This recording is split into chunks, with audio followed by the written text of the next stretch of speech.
Om Shri Ganeshaya Namaha. Om Vakratunda Mahakaya Surya Koti Samaprabha Nirvignam Kurumedeva Sarvakarishu Sarvada. Om Ganganapate Namaha. Gurur Brahma Gurur Vishnu Gurur Devo Maheshwaraha. Gurudeva Param Brahma Tasmai Shri Guruve Namaha. Sarva Mangala Mangalle Shive Sarvartha Sadike Sharanya Trambake Gauri Narayani Namostute. Ya Devi Sarva Bhuteshu Mahalakshmi Rupena Samstita. Namastasya Namastasya Namastasya Namo Namaha. Om Namah Shivaya Namah Shivaya Namah Shivaya.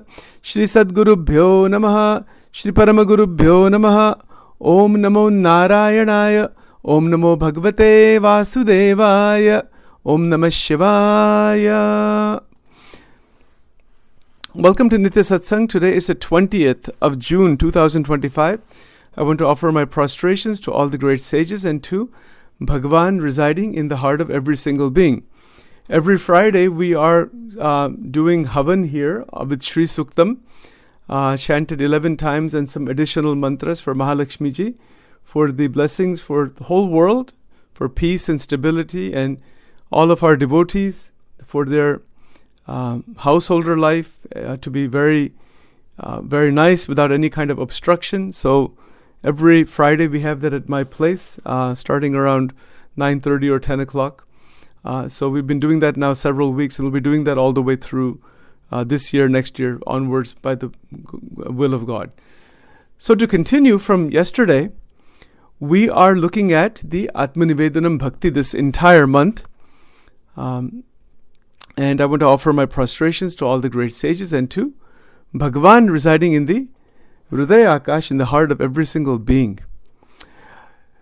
Let's take a look at this concept that we are an instrument of God, divine instrumentum. Let's take a look at this particular paragraph here. You can see that highlighted.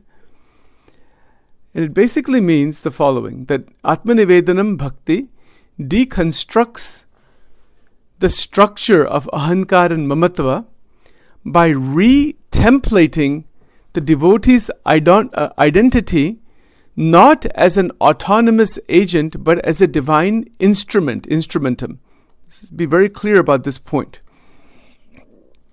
Right? So as we are approaching bhakti, as we retune our instrument, our antakarana, to the frequency of love that is shown in the scriptures by the great sages, when we retune our internal frequency of the antakarana to the frequency of undisturbed prema, that retuning process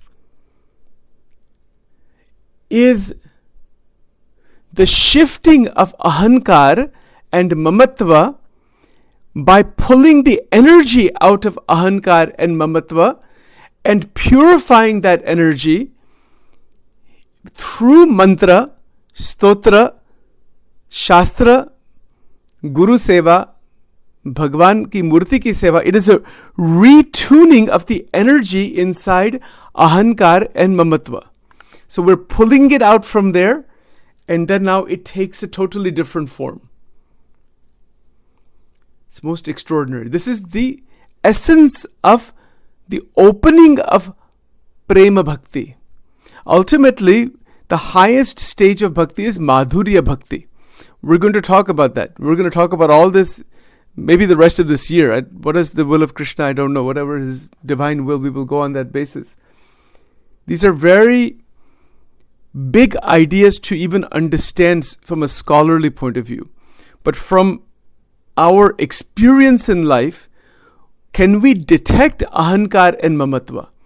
It is to detect that this is my ahankar, this is my mamatva. Remember these two words very carefully.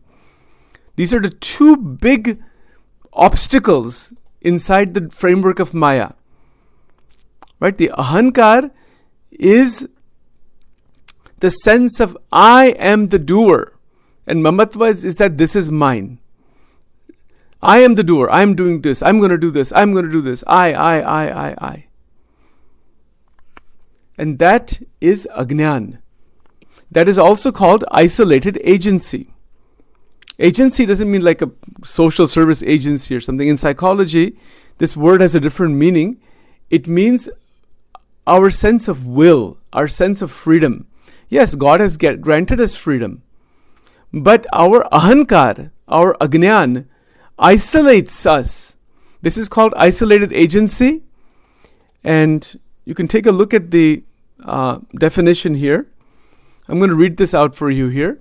Isolated agency describes a state of being where an individual perceives themselves as an independent and autonomous author of their own actions, separate from a divine will. See this sentence here very carefully. It's a very beautiful sentence. I put that in bold there for you. So isolated agency, meaning isolated sense that I'm going to do this and I'm going to do this. And this is where the fear comes from also. So it is a state of being, state of experience in life, where an individual perceives oneself as an independent, autonomous author of their actions. Okay, Sachin is going to do 10 things today. I am going to do them. So rather than saying, I am going to do these 5 things or 10 actions today, it is by the divine will, divya ichha, that the action is in alignment with the will of God, with the higher consciousness, with the divine will, through the scriptures, through the gurus, through the teachings, and that intelligence comes. And how do we know that what is the will of God? Because our experience, it would be such that the ahankar and the mamatva, they diminish and they eventually dissolve. That is our anubhav. It is an internal barometer. It is not some external person, unless one has a really enlightened guru, some external person telling us this is your ahankar mamatva. Maybe that is possible. But usually that is not available that way. And even if that is available, it has to be the absolutely fully enlightened person, like Ramakrishna Paramahans, Sajanand Swami, someone who is absolutely fully awakened. That kind of individual would know exactly where we are. See, we are all doing sadhana. So we have to use the scriptures, we respect all the gurus, etc. Right? So on that basis, our internal barometer is that the ahankar dissolves. It diminishes first, and then it begins to dissolve, and then it goes to the very root where, from the root, it is gone. The aham and mamatva, ahankar and mamatva, get dissolved from the root. My God, how extraordinary. The moment that happens, the moment they are dissolved from the root because of the energy being pulled out of them and directed towards the feet of God, towards the Swarup of Paramatma, when that redirection happens 100%, then the bhakta, the devotee, reaches a stage of devotion where every action of the body, the mind, the senses are done by God. Bhagwan karte hai sab kriya. The movement of the hands, movement of the head, movement of the legs, all activity of the antakarana, everything is done by God. God takes over. This is at the highest stage when aham and mamatva dissolve. How fantastic is this? Because the egoic consciousness is no longer binding the individual, the jivatma. We talked about this the other day, the interior architecture of egoic consciousness. How beautiful, what an amazing phrase that is. Architecture, the word architecture. It's like to perceive the form. It's like if you have a massive 250-story building, you go to the architect's office who designed it, and he can show you how the designing was done and the entire map of that, the architectural map. Similarly, when we start approaching Paramatma through Guru Krupa, through the Krupa of all the sages, we become aware of the interior architecture of egoic consciousness. That is awareness. Awareness of, oh, this is the way this ego functions. Usually we are functioning through the ego, as the ego, expanding the ego. The ego is just constantly, ahankar is playing around constantly. It is wanting to survive at all costs. It wants to remain in that. See, egoic consciousness is what? A mental configuration governed by self-reference and control. Constantly self-reference. That I am the one in control. The I is constantly trying to expand itself. What do we see in the world? All we have to do is turn on the news, and that's all you see. That's all it is. And then it just goes on. It causes damage upon damage upon damage. It has layers upon layers. So this entire samsar is like this. And it is going to be like this. People say you can improve the world. Forget about that idea of trying to improve the world. You cannot improve the world. The only person Sachin has to improve is Sachin, and not anybody else. We do seva for others. If they are benefited by it, good and well. If they're not benefited by it, that's up to them and God. We are not involved in that.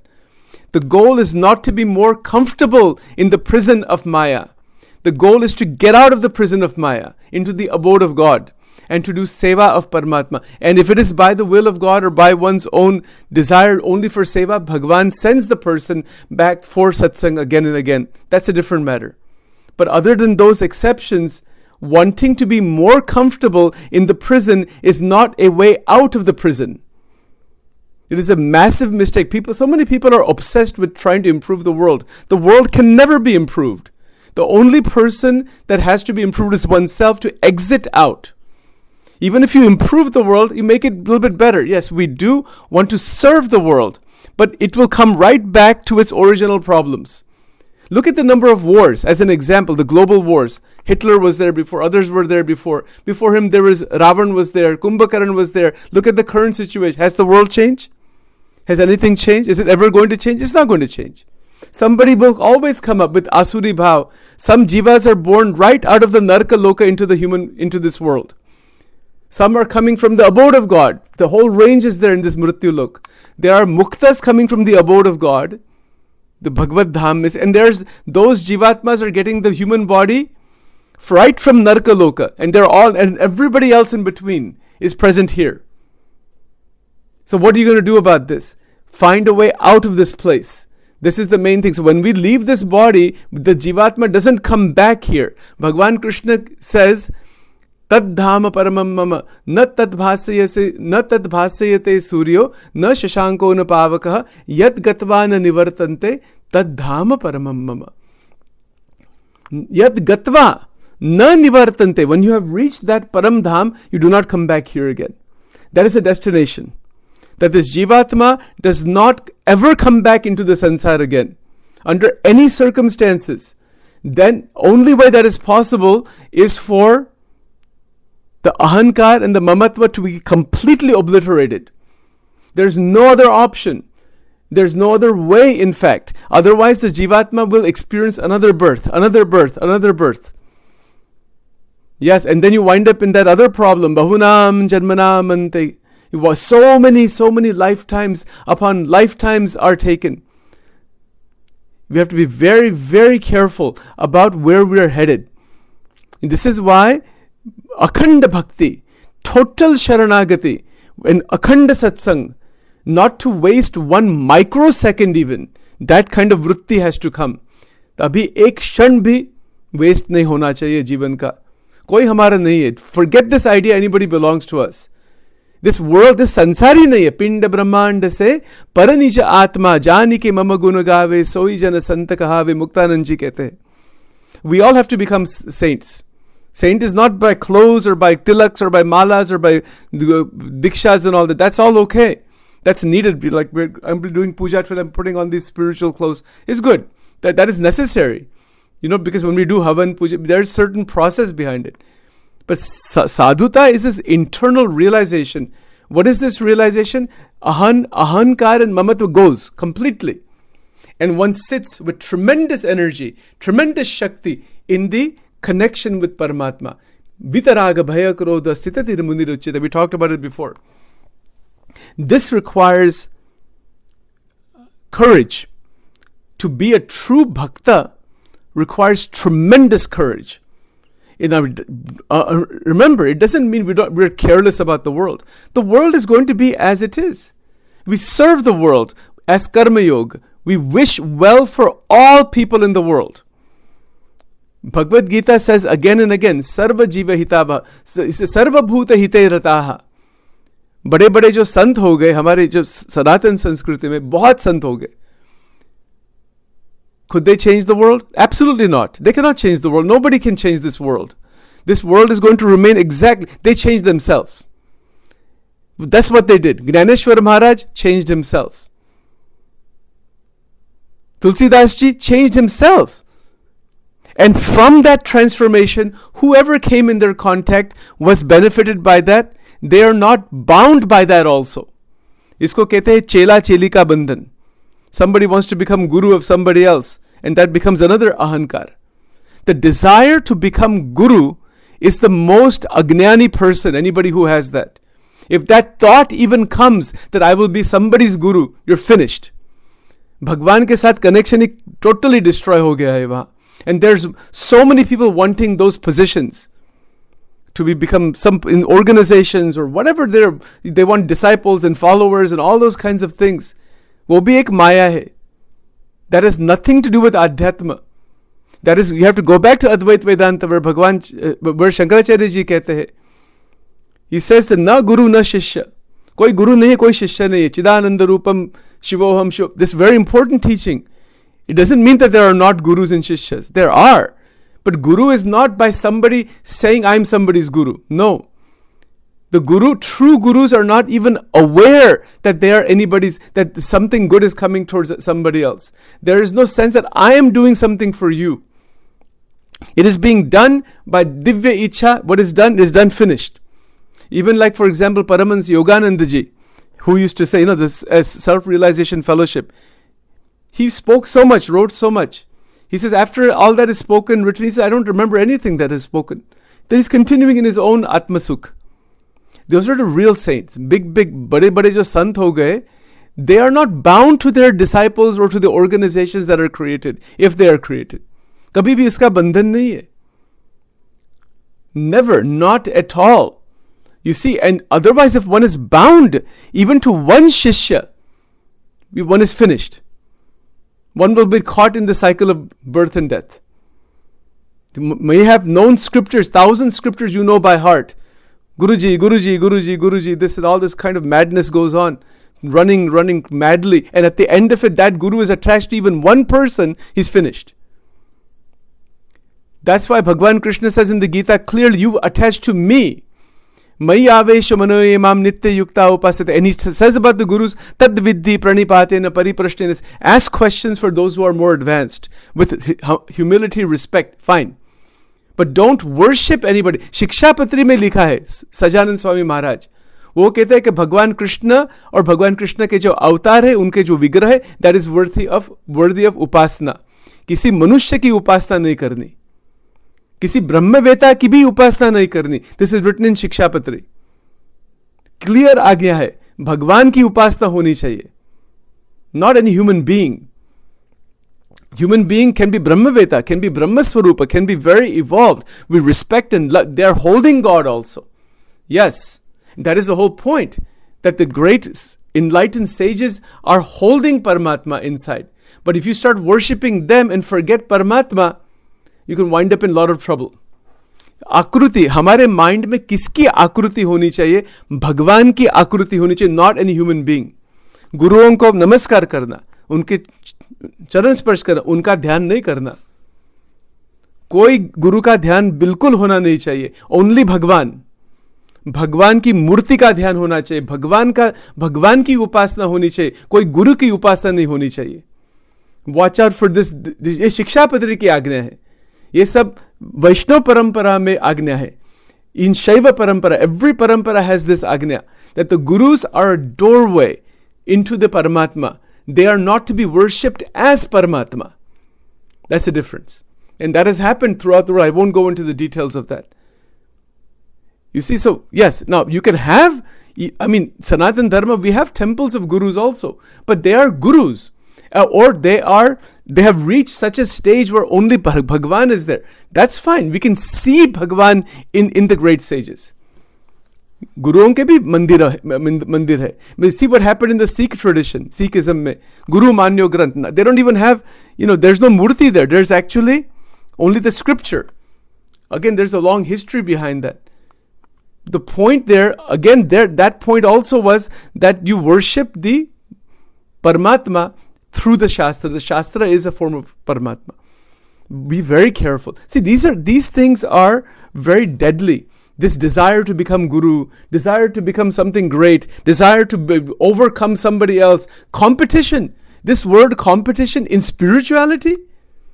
Anybody winds up in competition with somebody else on the spiritual path is totally lost.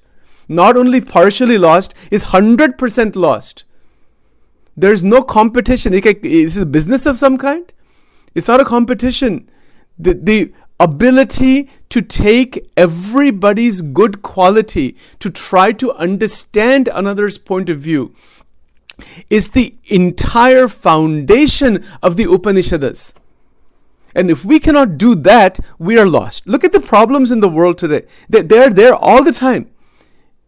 From political ideologies to religious ideologies. Then what is the result? Weapons.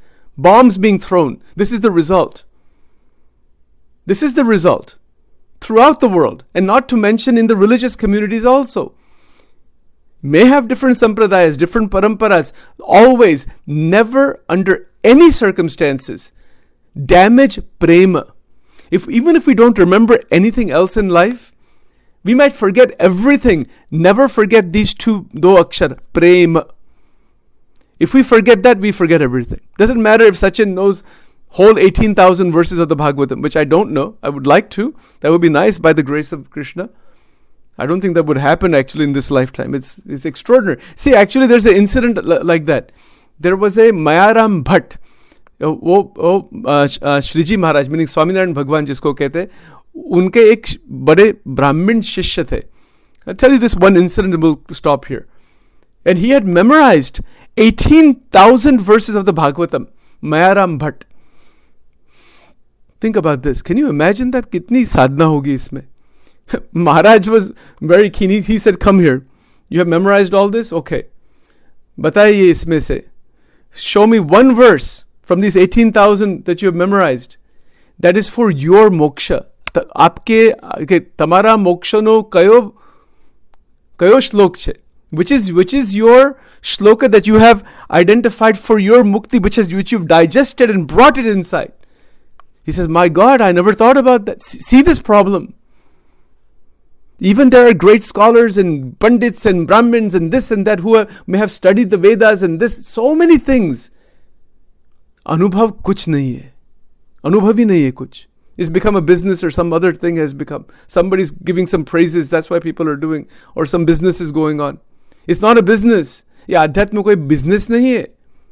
It is realization. So Shriji Maharaj asked this devotee, Mayaram Bhatt, and he says, I have no idea. Maharaj, I never even thought about. What a beautiful question that is. What a powerful question that is. See, this kind of question is there for someone who is progressing spiritually. He's fine. A lot of sadhana is being done. But what is internalized? So then Maharaj pointed out this one verse. Prasangamajaram pashmatmanah kavayo vidhu saeva sadhu shukruta mokshadwaram apavrutam. And there's a long story behind it. He pointed out to him which is that verse for him. Just having intellectual knowledge is not the answer. See this ahankar. This ahankar goes, there's a statement in Vachanamrut. Shriji Maharaj kya kehte hai? It's a mind-boggling statement. Listen to this statement. Isme kya likha hai unhone?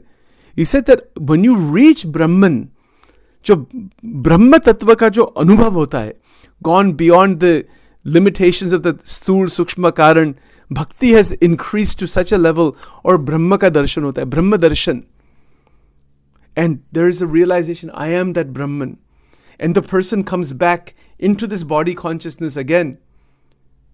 And Maharaj says that there can be some ahankar that I am that Brahma. मैं ब्रह्म हूँ, इसका भी अहंकार आ सकता है. What a statement that is. It's incredible, this kind of statement. This is written in Vachanamrut. This is the danger that someone who is so evolved, Brahma ka darshan. Now we're not talking about these worldly things. वो तो सब निकल गया, but that there's a eternal effulgence of the Akshardham or Bhagwan का जो मूर्ति है, उसका दर्शन होता है. And when you come back into body consciousness again, out of samadhi, there is that division. Look at the sense of I can creep in, ahankar creeps in. Look at where I am, and look at where the world appears like trash. Yes, it might appear that way, but the world is also Brahman.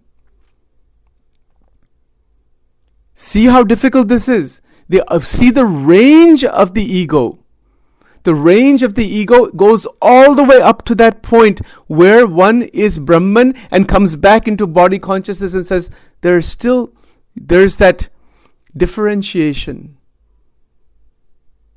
My goodness. इसीलिए भगवान की पूर्ण भक्ति. This is why the upasana of Paramatma. One final point. भगवान की पूर्ण भक्ति. Bhakti has to reach a stage of purnata. Purna means total mind, senses, man, pran, indriya. Everything is absorbed. That is why we do the Devi Mataji ki jo bhakti hai, by her blessings, because she's Mahamaya. She blesses the bhakta that, okay, you want to come out of my grip, I will release you. She's the jailer. And she has the only one who has the key to open the doorway. She says, I will release you if you take all your energies and you really want to reach Mukti and Paramatma, fine. I will release you from the prison of Maya. If we want release. Can you imagine this point? If we don't want to be released, why the Mahashakti should release anybody?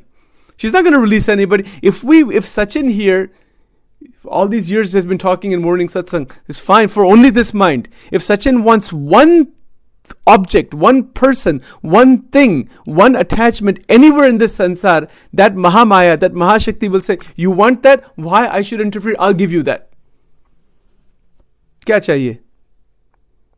Want to become king? Want to become very Aishwaryavan? You want make you into an Indra Devata? Some Devata you'll become? Or you want to become this? You want to do the Punya Karma? Stay in the Brahma, stay in the prison.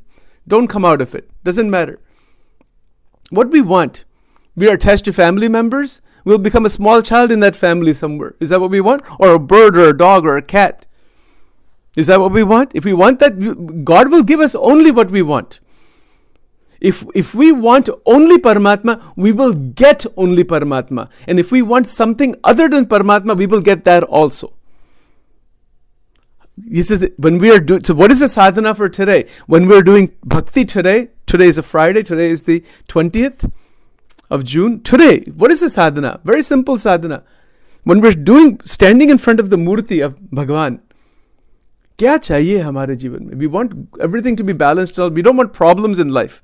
Obviously, we want Paramatma and He will take care. The moment we get to that point, we want only Paramatma, He'll take care of everything. But we want something other than Paramatma in a way that is deflecting from God, it's a problem. See, even like today, we'll be doing the Sri Suktam 11 times Havan. We do it for the benefit of all, so that there's no obstacle or problems. Yes, in that sense, absolutely. But if it is done, I just want to have lots of money and lots of Aishwarya. Bhagwan kehte, yes, you can have that. That is Sakam Bhakti. You'll get it at some point. If you do the sadhana, you will get the fruit of your bhakti. Yes, definitely. Bhagwan karma phal pradata. This Shikshapatri mein likha hai, Bhagavad Ishwar Tattva kaise hai? He is the giver of the fruit of our actions. So we can wish well for all. But if the fruit is desired out of ahankar, out of mamatva, then that fruit will come to us. And then that whatever the effect of that fruit is, that will be finished and we'll come back right down to point zero again. So we can say, yes, we don't want obstacle in your bhakti. Food, water, clothing, shelter, basic things that are needed, that Paramatma will give us. But if Sachin says, no, I want to have a mansion with 20 rooms, with a lake and a boat and this and that, And then I started doing Shri Suktam and Shrim Bij Mantra this way. Maybe this lifetime, maybe next time. Because meri ichha aisi hai that Bhagwan says, you want that, I'll give that to you at some point. And then you will see by getting that how limited it is. And then eventually one has to come back to bhakti, akhanda prem bhakti, dharma gnan vairagya bhakti. Bhagwan Swaminarayan has talked about this point also. Just one final point. I keep saying final point. Just one more thing. That's it. And that is, you could have a great, so-called great saint externally, but internally there is, Maharaj kehte, tikhi vasna, antarma tikhi vasna che. He said that person goes into the Swarga Loka, enjoys that vasna for a long time, then comes back again into Mrityu Loka, masters dharma gnan vairagya bhakti, and then reaches the abode of God. Ye param satya baat hai. This is the actual adhyatma. And Sachin is speaking only for Sachin, not for anybody else. I have no right to tell anybody anything. Ye jo satya hai, wo param satya hai. That is the fact, Go through all the scriptures. And that is the glory of bhakti. When we are talking about Ātma-Nivedanam bhakti, Ātma-Nivedanam bhakti is at the highest stages of devotion. It is at the tremendous level of devotion. And in doing so, there is akhanda ananda. Bhagwan amrut dete hai. Amrutam.